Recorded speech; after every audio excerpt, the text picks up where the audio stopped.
And they actually projected part of Granito as a way of trying to convince the judge that there was sufficient evidence for General Riaspon to go to trial. The judge agreed that there was. He was indicted for genocide, and he's now under house arrest in Guatemala awaiting trial.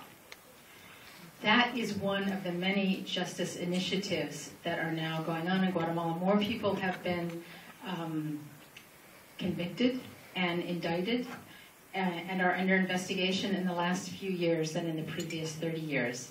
And Freddie also has some concrete examples of the way that the Guatemalan Forensic Anthropology Foundation has participated in gathering the evidence and presenting that evidence as expert witnesses. Thank you. Well, thank you for coming. And thank you for the support, not only to the filmmakers, but also to the foundation. I wanted to, before anything, say hello to John Cruz. Just so you know, John Cruz is in the audience. He's an American. He is the guy who helped us establish our DNA laboratory, and he left everything for 2 years and came down and got us on our feet. And our DNA laboratory is now an ISO accredited laboratory. And I want to say thank you to you, John.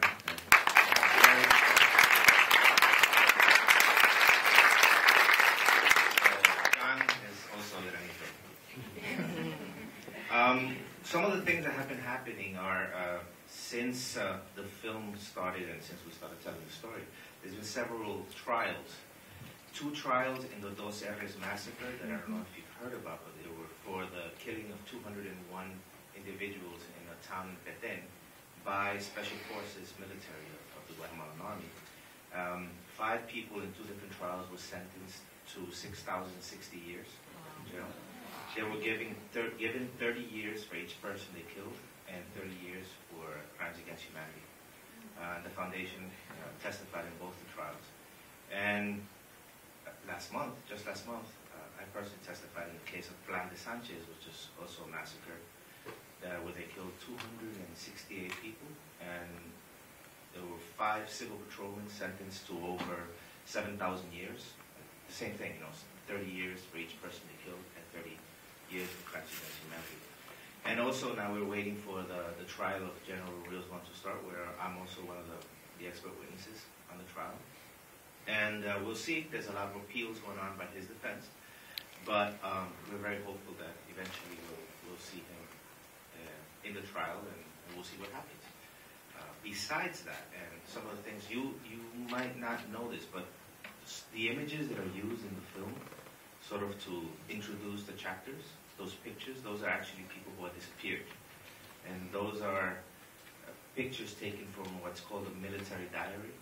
It's a document that showed up in Guatemala in 1999. It was smuggled out of some secret archive, given to Kate Doyle, who's in the film, the National Security Archives. She authenticated the document and sent it back to Guatemala. It documents 183 people. And what it shows is their picture, and it entails, it says their nickname and who they're associated with, and it also says the date they were captured. And in a lot of the cases, it says the date of execution. Now, the date of execution is actually, there's a 300 that means execution, and then there's a date. In November of last year, we identified 2 people from the military diary, and we found their bodies in 2003 in the military base in Comalapa. We had the bodies, but we couldn't identify them because of several reasons. 1, because we didn't have our DNA lab yet. 2, even after we had our DNA lab, we had the profiles of the bodies, we still didn't have the profiles of the family members. So it wasn't until those 2 families came to us that we were able to identify them. Now, interestingly enough, both of the people that we found in the same grave in that military base had the same execution date in the military diary.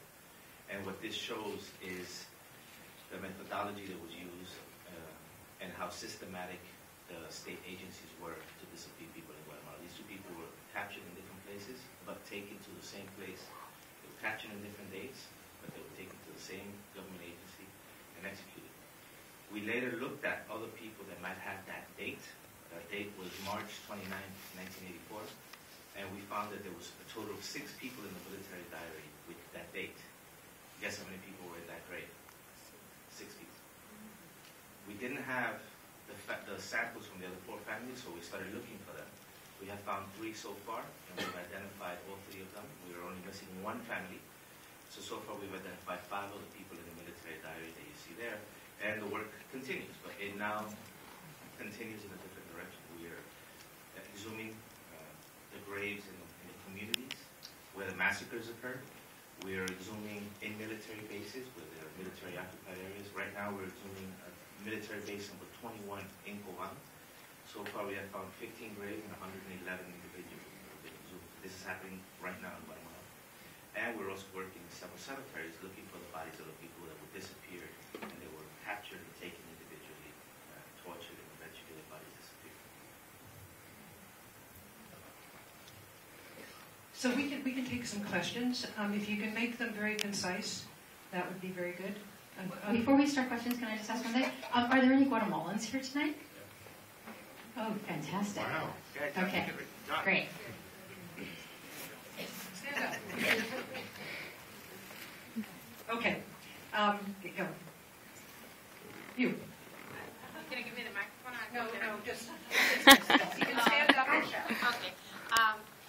Thank you very much. And as a Guatemalan, I'm very proud of the work that you do. And thank God you're alive. And I want to ask you about why you don't mention Monseñor Gerardi and all todos los reportes de la verdad que se hicieron. Why you did anything? In the film, you mean? That's my question, the first question. And the second one is, now that we have a president that is from that he's a general, how is going to be your work? Because a lot of things they can say about Colón, but I know that they help, to do a lot of things in that for years. So what are your expectations now? Maybe Peter can answer the first question, so the second one. Okay, so the first question is there were very important truth commissions that took place.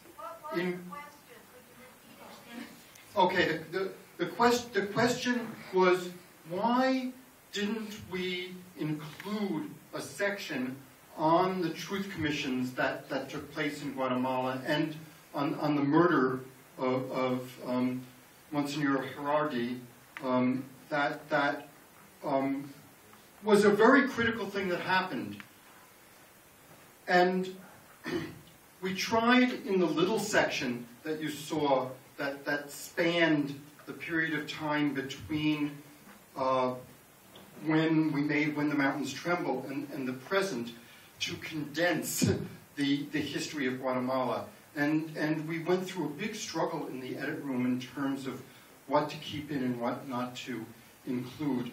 In the end, we felt in order to streamline the story, we had to just make a little reference to the Truth Commission that happened.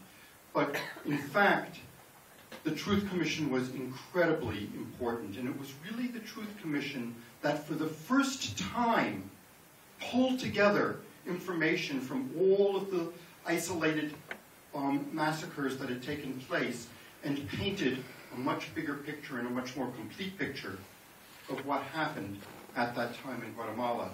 And if we could have made a 3-hour film, I'm sure we would have included that aspect of the history. To answer the second part of the question, which is how we are viewing the work in the future now that we have a president who's a former general, we're actually very optimistic, believe it or not. The previous president, Álvaro Colón, who's supposed to be a social democrat, did not contribute at all to our work. And I would say our work was a lot more difficult during that government than any other government before that. Even the FRG government, where Rios Montt is the president of the FRG government. So during this government, there have been some steps taken, and there's agencies within the government, the National Reparations Program, that has already approached us, and we're evaluating how we can begin to work with this government. So we as Guatemalans, we have to be able to see the future in an optimistic way and begin to reconcile the differences. The former general is a very strategic, very smart man, and we have to give him a chance. Even though whether he was or was not directly implicated in the crimes is something he's going to have to deal with, I'm sure, at a later date. Thank you, sir. Yeah, congratulations for your missionary zeal in unearthing all this and nailing the dictator. Right at the start of the film, one of the ladies mentioned that the 80s were a time of hope in South America because of the Sandinistas, the Nicaragua, and other places. Now, if you look at right now in South America, you have a lot of left government, Bolivia, and left-leaning governments coming. Do you think that's another era of hope emerging in South America now? First question. Number two is, one thing to nail the dictator, but what about all the accomplices, chiefly the CIA in this country? Noam Chomsky has famously said we are the #1 terrorist country in the world because of all the dictator representative governments we have overthrown, right from 1953 Mossadegh in Iran and Lumumba, and yet not one single CIA operator was American. I mean, they talk about nailing Kissinger every now and then, 2-3 years, they talk about some leader. Nothing has ever happened. Why do you think so? Well, let me deal with your second question, and then maybe Peter can deal with your first question. Okay, I summarize it, is why in the film we don't deal with, or what about the role of the United States and the CIA in overthrowing these democratically elected governments and investigating crimes against them. The first film we made, When the Mountains Tremble, have you seen that film? No. Okay, in that film, we really detail the role of the United States in helping to train and arm the war that was happening and the violence that was being perpetrated, and how people like Rios Montt were trained at the School of the Americas.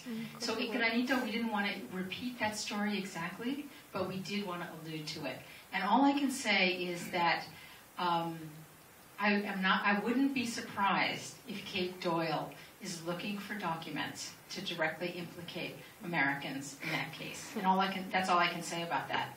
But I agree with you, and I think that the role of the United States has not been fully uncovered. Just to add a little bit to what Pamela is saying, that judicial processes don't happen in a vacuum. And this tipping point that's happening in Guatemala is also happening because over many, many years, many, many people have worked toward this point where the prosecutor and the judges feel enough courage to be able to proceed with that kind of a case. And it would be the exact same thing in the United States. That these judicial trials can't happen just because somebody wants them to happen. They can only happen when there's sufficient political will for them to happen. And that's something that is up to everybody. It's up to everybody to put in their 2 cents or their granito to say how they feel. No? Yeah. And clearly it was the human rights defenders throughout Latin America that took that continent from being a continent of military dictatorships to a continent of democracies, through sort of changing their struggle to the judicial arena.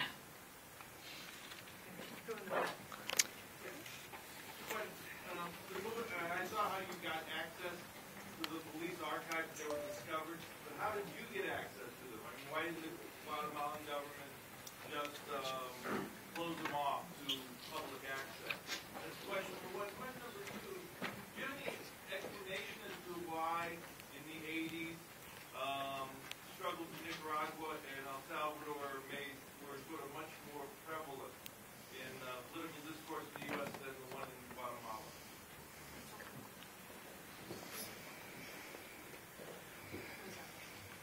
Well, the National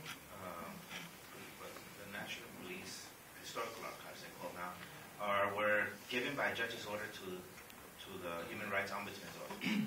And one of the things that they made sure of is that they would be public access.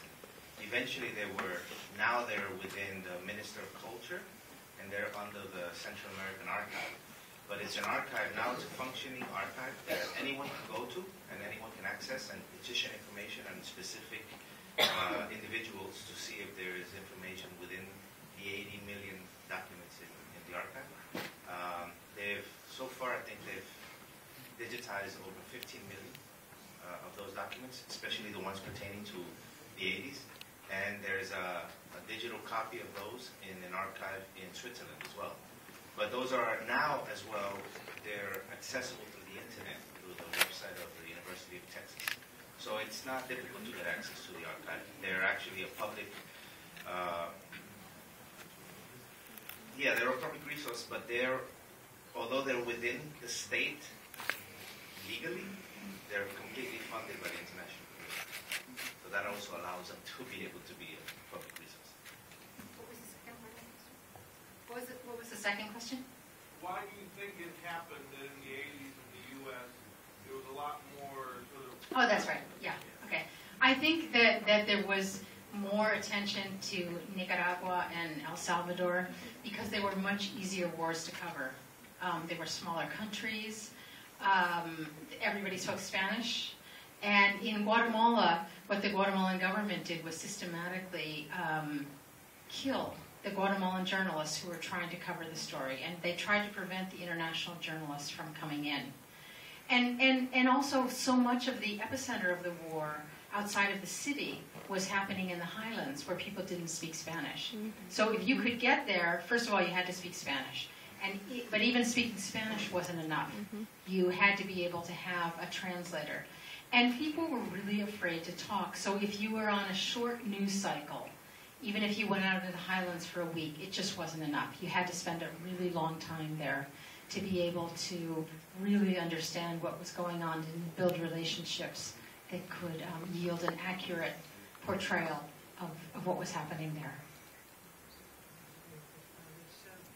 Let's limit yourselves to one question, and and I just have time for a very few more. So. Yo estoy aquí representando tal vez a una parte del pueblo maya quiché. Yo soy originalmente de Chichicastenango. Vi unas tomas que tenía Pamela en Chichi y bueno, es muy fuerte ver eso, ¿no? Lo que ustedes están haciendo es bien importante y no es fácil. Es peligroso.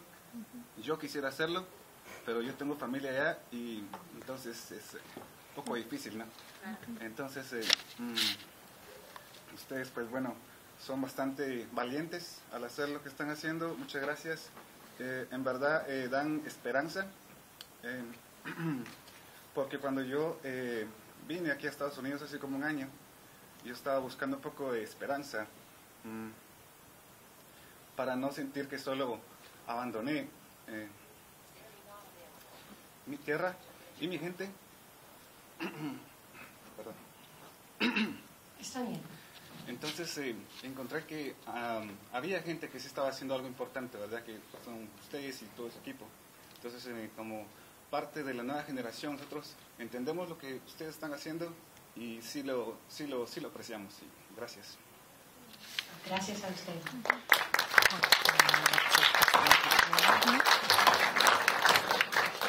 I'll just summarize really quickly. This young man is representing the Maya Quiche community of Guatemala, and he's been here for a year. And he said he deeply appreciates what we're trying to do in the film. And he would like to do the same thing, but he can't do the same thing because he's afraid, and he's afraid for his family. So we welcome you here tonight. And afterwards, hablamos en español después. Sobre lo que voy a estar diciendo ahora en inglés, which is that we have a companion digital site called Granito, Every Memory Matters. Granito, Cada Memoria Cuenta. And we would love everyone to go and visit it. Its URL is granitomem.com, granitomem.com. And it's a place for people to easily upload, like on YouTube, memories, and also to access memories across the timeline of what happened during the years of the genocide. Because so much of what happened is not taught in schools, it's not taught in high schools, and it's not taught in the universities. And the way we decided to do this project was that we did a screening of When the Mountains Tremble at the Forensic Anthropology Foundation of Guatemala. And so many of the young people in the 20s and 30s got up and said, you know, I knew a part of what happened, but I didn't know the whole story about what happened. I knew what happened to my own family only. And, you know, I can't believe this happened. And they wanted to stay for like 2 hours to talk about it. And we decided that we would try to use both When the Mountains Tremble and Granito to catalyze people to give their memories. And so that it would be an interactive project from the younger generation who would ask the elders in their family what their memories were. We're going to have to wrap up, I think, and do talking outside, but I wanted to see if you recognize anybody, any particular questions or a final kind of thing you'd like to say with the whole group. We're going to be outside and continue the conversation, but we have to leave the theater. But Freddie, would you like to say one parting shot, maybe something about how Americans can support the Forensic Anthropology Foundation?